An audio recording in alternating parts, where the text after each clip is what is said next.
साथियों नमस्कार। अभी हम जिस रोड पे हैं इसके हालात इतने बद से बदतर हैं कि आप देख सकते हैं कि किस हालात में ये रोड है। और इस रोड पे जो जहाँ ये गांव के लिए जा रही है, बहुत बड़ा गांव है और जनसंख्या के हिसाब से भी बहुत ज्यादा है। मैं अभी चकराता विधानसभा के त्यूनी क्षेत्र के बगूर गांव गया था और मैं इससे पहले भी गया, पिछले 2-3 महीने पहले, और आज भी गया था। आप रोड की स्थिति देख सकते हैं। और मैं इसलिए बना रहा हूं ये वीडियो कि मुझे जब ग्रामवासियों ने अवगत करवाया, पहले भी कहा था अब भी कहा, जो बात उन्होंने कही वो बात मेरे गले से नहीं उतर रही है। क्योंकि उनका कहना यह है कि उत्तराखंड राज्य गठन के आसपास 98 कहूं या 2000 के आसपास का जब समय था, उस समय एक नेताजी यहाँ इस गांव में आते हैं वोट मांगने और कहते हैं कि अगले बार मैं तब आऊंगा जब यहाँ गाड़ी आएगी, अगली बार मैं इस गांव में गाड़ी से आऊंगा। ठीक है, आप गाड़ी से उसके बाद गए या नहीं गए, और राज्य गठन के आसपास के बाद आज 25 वर्ष से अधिक का समय हो चुका है और बावजूद उसके अगर इस प्रकार का लोभ प्रलोभन वोट मांगते हुए दिया गया था, तो मैं समझता हूं कि इस रोड पर ध्यान दिया जाना चाहिए था। स्थानीय स्तर पर कुछ समाज सेवियों के द्वारा, जो गांव के थे, क्षेत्र के थे, उनके द्वारा प्रयास भरपूर किए गए, परंतु कहीं ना कहीं शासन स्तर पर या इस स्तर पर रोड के जो प्रस्ताव जाते थे उन्हें रोकने की भी भरपूर कोशिशें हुई। क्यों कोशिशें हुई मुझे नहीं पता, परंतु मैं ये जरूर कहना चाहूंगा कि एक नेताजी जो उस दशक में जब उत्तराखंड राज्य गठन का जो समय था उसके आसपास इस गांव में आकर कहते हैं कि अगली बार मैं इस गांव में गाड़ी से आऊंगा, तो मैं समझता हूं कि आज 25 वर्ष बीत जाने के बाद भी अगर इस प्रकार की हालातें हैं और ये भी समय समय पर स्थानीय लोग जो ग्रामीण अपनी सुविधा के लिए इस रोड को साफ करवाते रहते हैं, तब जाकर इनका यहाँ पर चीजें चल पाती है, चाहे यातायात का हो या ट्रांसपोर्ट जो होता है, यहाँ पर जो फसलें होती है या कोई भी चीजें होती है उसको ट्रांसपोर्ट करने के लिए चीजें चल जाती है। पर मैं ये कहना चाहूंगा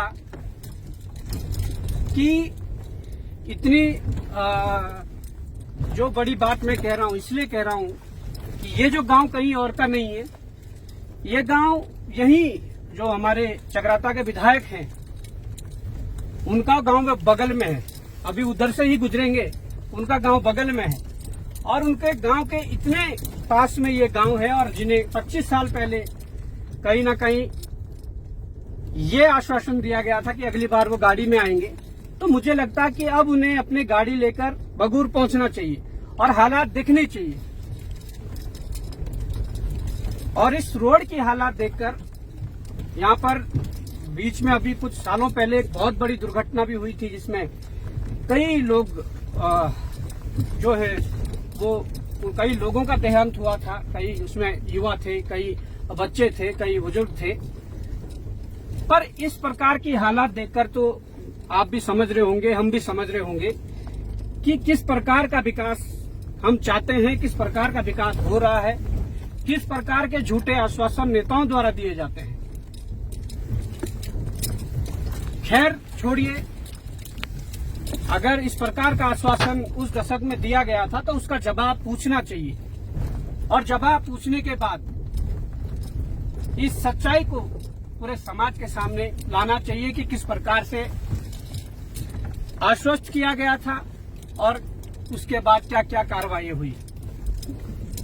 इस रोड में हर दिन हर पल यहाँ का व्यक्ति अपनी जान जोखिम में डालकर सुबह शाम सफर करता है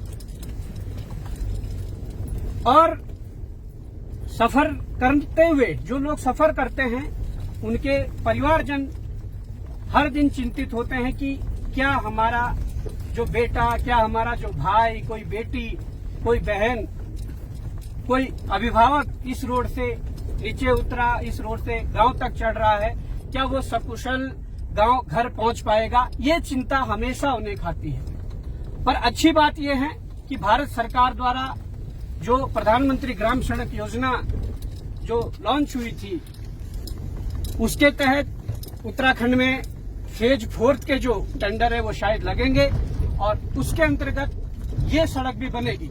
परंतु मैं ये कहना चाहता हूं कि आज 25 वर्षों बाद ये सड़क बन जाएगी, उस आश्वासन के बाद, वो भी तब जब भारत सरकार ने अपने अंडर में इस चीज को लिया और उत्तराखंड में कई सड़कें फेज 4 में उनके टेंडर होने और रोडें बनेंगी।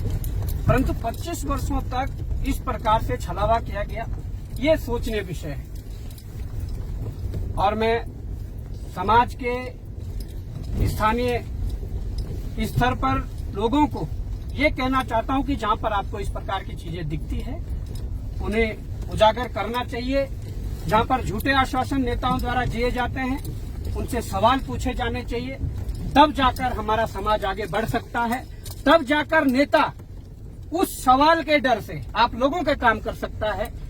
और मुझे लगता है कि ये एक शिक्षित होने का, एक जागरूक होने का भी कहीं ना कहीं परिचय हम देते हैं। जब किसी चीज के बारे में हम नेता से सवाल करते हैं, अधिकारी से सवाल करते हैं, तब जाकर हमें लगता है कि कहीं ना कहीं जो हमारा शिक्षित होना है या जागरूक होना है, वो तभी हम उस चीज को सही मायने में सही कह सकते हैं कि हम अपने समाज के लिए लड़ रहे हैं, समाज के लिए कर रहे हैं। तो साथियों, अभी फेज 4 में इसके टेंडर लगने की संभावना है। लगेंगे तो यहाँ के निवासियों को बहुत आसानी होगी यहाँ से आवागमन करने में, अपने जो फसलें हैं उनको व्यापार करने में। ये दिखाने का मकसद सिर्फ ये था कि कैसे कैसे 20 से 25 वर्ष पहले किए गए वादे आज धरातल पर नहीं है। तो उन लोगों को भी सबक है कि इस प्रकार के वादे न करें। जो काम हो धरातल पे हो, जो काम हो जमीन पे हो। जय हिंद, जय भारत, जय उत्तराखंड।